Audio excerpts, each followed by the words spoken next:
Social issues in the Philippines are complex and varied. Some of the major social problems faced by the country include poverty, corruption, education disparities, healthcare inequalities, substance abuse, violence against women and children, and migration. Poverty is a significant issue in the Philippines with a large percentage of population living below the poverty line. This economic disparity affects access to basic necessities and opportunities for upward mobility. Corruption is another pervasive problem that hinders the country development. It undermines public trust, diverts resources away from essential services, and perpetuates inequality. Education disparities exist, particularly in rural areas where access to quality education is limited. This further exacerbates social inequality and hampers that country human capital development. Healthcare inequalities are also a concern, with limited access to quality healthcare services, especially in remote areas. This disparity affects the overall well-being of the population and contributes to health-related issues. Substance abuse, including drug addiction, is a pressing social issue in the Philippines. It has detrimental effects on individuals, families, and communities, and requires comprehensive strategies for prevention, treatment, and rehabilitation. Violence against women and children is a grave concern. Efforts are being made to address this issue, but more needs to be done to ensure the safety and protection of vulnerable individuals. Migration is another social issue in the Philippines, with many Filipinos seeking better economic opportunities abroad. While migration can provide financial benefits, it also leads to separation of families and brain drain.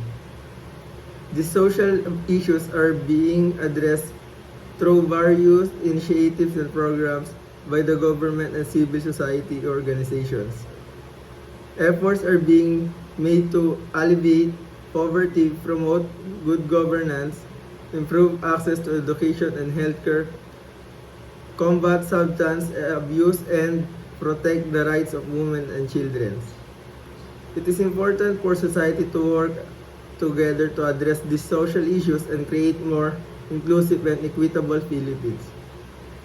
Here are the example of social issue in the poverty. Over 5.6 million Filipino families living in poverty DSWD Manila, Philippines. There are over 5.6 million families living in poverty as of 2022. According to findings of the Listahanan 3 survey released by the Department of Social Welfare and Development, DSWD. This is an increase from 5.2 million families who were identified as poor during the Listahan 2 survey, which was completed in 2015. In this third iteration of the survey, 15,487,655 households were surveyed by DSWD enumerators. The rise in the numbers of poor families was mainly due to job losses triggered by the pandemic.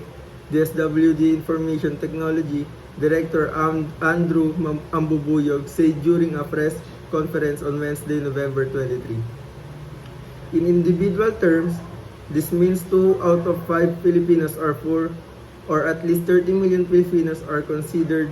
This number is about 27% of the 11 million total Philippine population.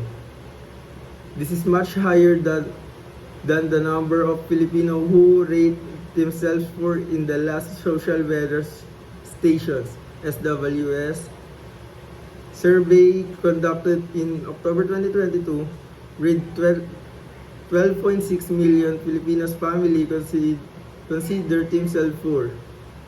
The DSWD said they use the proxy means test to measure poverty.